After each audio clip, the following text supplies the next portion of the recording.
Hello everyone, welcome to humanities कीड़ा। तो आज हम पढ़ेंगे फंडामेंटल राइट्स के बारे में, यानी मौलिक अधिकार के बारे में। फंडामेंटल राइट्स जो है वो किसी भी देश के सिटीजन्स को दिए जाते हैं to protect them from arbitrary state action. और ये जो सिटीजन्स को कुछ राइट्स दिए जाते हैं, ठीक, और वो किसके खिलाफ दिए जाते हैं? स्टेट के खिलाफ दिए जाते हैं, क्योंकि स्टेट बहुत पावरफुल होता है। तो कहीं ये डर होता है कि स्टेट अपने कंट्रोल में लोगों को ना ले ले, यानी कि उनकी लिबर्टीज़ को ना छीन ले, उनके फ्रीडम को ना छीन ले। तो इसीलिए फंडामेंटल राइट्स दिए जाते हैं, ठीक। तो इंडियन कॉन्स्टिट्यूशन में फंडामेंटल राइट जो है वो पार्ट 3 में आता है, आर्टिकल 12 से लेकर आर्टिकल 35 तक, ठीक। अब फंडामेंटल राइट क्या करता है? Protect the liberties and freedom of people. लोगों की आज़ादी को इंश्योर करता है, उन्हें बचाता है। Granted and protected by constitution, ये खुद कॉन्स्टिट्यूशन के द्वारा दिया जाता है और कॉन्स्टिट्यूशन इसे प्रोटेक्ट करता है। और ये जस्टिसिएबल इन नेचर होता है, यानी कि अगर इसका हनन होता है तो आप सीधे कोर्ट जा सकते हैं। फंडामेंटल राइट जो होता है वो हमेशा ही स्टेट के अगेंस्ट में दिया जाता है, क्योंकि स्टेट बहुत पावरफुल होता है। तो इसीलिए कुछ अधिकार दिए जाते हैं कि लोगों के पास रहे वो मौलिक अधिकार। ओरिजिनली इंडियन कॉन्स्टिट्यूशन में 7 फंडामेंटल राइट दिए गए थे। Right to equality, right to freedom, right against exploitation, right to freedom of religion, cultural and educational right, और राइट टू प्रॉपर्टी, और राइट टू कॉन्स्टिट्यूशनल रेमेडीज़। तो जो राइट टू प्रॉपर्टी था उसे हटा दिया गया फंडामेंटल राइट से 44th कॉन्स्टिट्यूशनल अमेंडमेंट एक्ट 1978 के तहत। ये बहुत ही इंपॉर्टेंट है, इसे हटा दिया गया था। अब फंडामेंटल राइट से तो इसे हटा दिया गया राइट टू प्रॉपर्टी को, और इसे लीगल राइट बना दिया गया है आर्टिकल 300A के अंतर्गत, जो कि पार्ट 12 से डील करता है। अब इंडियन कॉन्स्टिट्यूशन सिर्फ 6 फंडामेंटल राइट्स को प्रोवाइड करता है, ठीक। अब इसके फीचर्स देख लेते हैं क्या क्या है फंडामेंटल राइट के। फीचर्स यही हैं कि फंडामेंटल राइट जो होता है वो एब्सोल्यूट नहीं दिया जाता है, यानी कि पूरी तरह से लोग अपनी मनमानी ही कर लें, ठीक। स्टेट कुछ रीज़नेबल रेस्ट्रिक्शंस उस पर लगा सकता है। जैसे मान लीजिए अगर आपके पास फ्रीडम ऑफ एक्सप्रेशन है, आप कुछ भी बोल सकते हैं, ठीक। तो ऐसा नहीं है कि आप देश के खिलाफ ही बोलने लगे, तो वहाँ पे स्टेट क्या करेगा? आप पे कुछ रेस्ट्रिक्शंस लगाएगा कि आप ये चीज़ें ना करें। अब ऐसा ना अपना फंडामेंटल राइट का यूज़ करने लगे कि दूसरे का फंडामेंटल राइट वायलेट कर दें, तो ऐसा नहीं होना चाहिए। और available against arbitrary action of state के खिलाफ दिया जाता है। If fundamental right are violated, citizens move to court for its enforcement.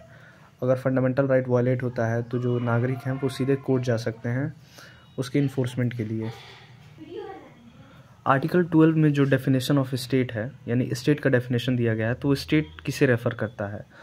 State refer करता है गवर्नमेंट ऑफ इंडिया को, पार्लियामेंट को, लेजिस्लेचर को, एग्जीक्यूटिव को, स्टेट गवर्नमेंट को, स्टेट के लेजिस्लेचर को, वहाँ के एग्जीक्यूटिव को, जितनी लोकल अथॉरिटीज़ हैं, म्यूनसिपैलिटीज़ हो गई, पंचायत हो गई, डिस्ट्रिक्ट बोर्ड हो गई, नॉन स्टेचुरी बॉडी हो गई, यानी कि वो एजेंसीज जिन्हें पावर मिला है, जो अपना पावर डिराइव करते हैं पार्लियामेंट से, पार्लियामेंट के एक्ट से, जैसे LIC हो गई, ONGC हो गई, सेल हो गया। तो जितनी भी अथॉरिटी गवर्नमेंट ऑफ इंडिया के अंतर्गत आती हैं वो स्टेट कहलाएंगी, ठीक। फंडामेंटल राइट में जो भी स्टेट की बात होगी। आर्टिकल 13 क्या कहता है? Laws inconsistent with fundamental right, यानी कि जो लॉ फंडामेंटल राइट के साथ तर्क संगत नहीं, यानी कि उसका हनन करते हैं, तो उन्हें क्या किया जा सकता है? नल एंड वॉइड डिक्लेयर कर दिया जा सकता है, ठीक। और यहाँ पे आर्टिकल 13 में डॉक्ट्रिन ऑफ जुडिशियल रिव्यू का कॉन्सेप्ट आता है, यानी कि सुप्रीम कोर्ट के पास इतना पावर है कि वो किसी भी लॉ को रिव्यू कर सके कि वो सही है कि नहीं। अगर वो कॉन्स्टिट्यूशन की इंटरप्रिटेशन के हिसाब से नहीं है, अगर उसे फॉलो नहीं करता है, तो उस लॉ को सुप्रीम कोर्ट क्या कर सकता है? नल एंड वॉइड डिक्लेयर कर सकता है, ठीक। तो उसी प्रकार से अगर ऐसा कोई भी लॉ बनता है जो फंडामेंटल राइट के कुछ पार्ट्स को वायलेट करे, तो उस लॉ को क्या किया जाएगा? उतने पार्ट को नल एंड वॉइड डिक्लेयर कर दिया जाएगा। Supreme court has power to declare any law null and void if it is inconsistent with fundamental right, okay. अब हम सबसे पहला फंडामेंटल राइट देखते हैं, राइट टू इक्वलिटी, यानी समानता का अधिकार, जो कि आर्टिकल 14 से लेकर आर्टिकल 18 के अंतर्गत आता है। आर्टिकल 14 में 2 चीज़ें हैं, equality before law and equal protection of law. तो हम देखते हैं इक्वलिटी बिफोर लॉ क्या है। इक्वलिटी बिफोर लॉ जो है वो ब्रिटिश कॉन्स्टिट्यूशन से लिया गया है। तो इसमें ये कहा जाता है कि absence of any special privilege in favour of any person, यानी किसी भी व्यक्ति के पास कुछ विशेषाधिकार नहीं होंगे, ठीक। किसी भी व्यक्ति के पास no person is above the law, equal subjection of all person to ordinary law, यानी कहने का मतलब ये है कि कानून के समक्ष सभी लोग क्या हैं, बराबर हैं, किसी को भी विशेष अधिकार नहीं प्राप्त है। इक्वलिटी बिफोर लॉ ये बात करता है। लेकिन इक्वल प्रोटेक्शन ऑफ लॉ जो कि पॉजिटिव इन नेचर है, वो अमेरिका के कॉन्स्टिट्यूशन से लिया गया है। उसमें ये कहा जाता है equality of treatment under equal circumstances. अगर समान परिस्थिति हैं तो उसके हिसाब से, परिस्थिति के हिसाब से जो है जजमेंट आएगा, उस व्यक्ति को ट्रीट किया जाएगा। Similar application of same laws to all person who similarly situated, like should be treated alike without any discrimination. जो एक बराबर हैं उनके साथ एक बराबर व्यवहार किया जाएगा। इसको एक एग्जांपल से समझते हैं। अगर दो लोग हैं, एक 14 साल का लड़का है और एक 28 साल का आदमी है, ठीक, दोनों ने अगर मर्डर कर दिया है तो जो 28 साल वाले व्यक्ति को जो सज़ा मिलेगी वही 14 साल वाले व्यक्ति को, लड़के को नहीं मिलेगी, ठीक, क्योंकि इसकी सिचुएशन अलग है और इसकी सिचुएशन अलग है, ठीक। तो सिचुएशन के हिसाब से उसको ट्रीट किया जाएगा। इक्वल प्रोटेक्शन ऑफ लॉ यही कहता है कि जो एक समान है उनको एक समान की तरह ही ट्रीट किया जाएगा। वो जिस सिचुएशन में है उस सिचुएशन को देख के उसे ट्रीट किया जाएगा। तो यही आर्टिकल 14 में। अब अगला देखते हैं। आर्टिकल 15 क्या करता है? Prohibition of discrimination on the ground of religion, race, caste, sex. कहने का मतलब यह है किसी भी व्यक्ति के साथ भेदभाव नहीं किया जाएगा उसके रिलीजन, रेस, कास्ट और उसके लिंग के आधार पे, ठीक। आर्टिकल 16 क्या कहता है? Equality of opportunity to all citizen in matter of public employment.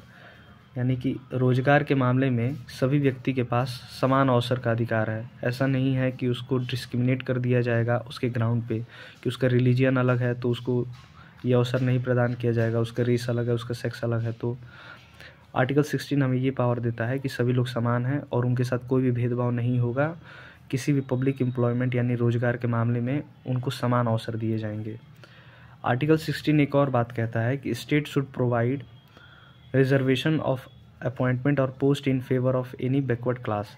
जैसे स्टेट रिजर्वेशन भी प्रोवाइड कर सकता है अपॉइंटमेंट्स के लिए किसी पोस्ट के और बैकवर्ड क्लासेस को, तो यहाँ पे हनन नहीं होगा, ठीक, क्योंकि ये पॉजिटिव डिस्क्रिमिनेशन की बात आ जाएगी, यहाँ पे किसी की अपलिफ्टमेंट की बात आ जाएगी। ओके। आर्टिकल 17 क्या करता है? अबोलिशन ऑफ अनटचेबिलिटी की बात करता है, यानी छुआछूत को ख़त्म करने की बात करता है, यानी किसी भी व्यक्ति के साथ छुआछूत नहीं किया जाएगा। आर्टिकल 18 क्या कहता है? एबोलिशन ऑफ टाइटल्स कहता है कि किसी भी व्यक्ति जो है, कोई भी व्यक्ति जो है वो टाइटल्स नहीं लगा सकता है। Prohibits the state from conferring any title except academic and military title. यदि आप मिलिट्री में है या एकेडमिक में है, जैसे डॉक्टर आप लगा सकते हैं, मिलिट्री में है तो मेजर लगा सकते हैं, कैप्टन लगा सकते हैं, तो उसके लिए कोई दिक्कत नहीं है।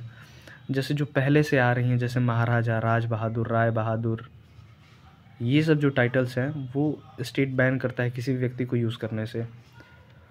और आर्टिकल 18 एक और बात कहता है कि citizen of India from accepting title from foreign country. किसी भी फॉरेन कंट्री के द्वारा दिया गया जो भी उपाधि है या जो भी टाइटल है उससे सिटीजन ऑफ इंडिया अपने नाम के आगे नहीं लगाएगा। तो आर्टिकल 18 यही कहता है। अब अगले वीडियो में हम देखेंगे नेक्स्ट फंडामेंटल राइट क्या है, ठीक। तो अगर वीडियो अच्छी लगी हो तो उसे लाइक करें और चैनल को सब्सक्राइब करें। Thank you.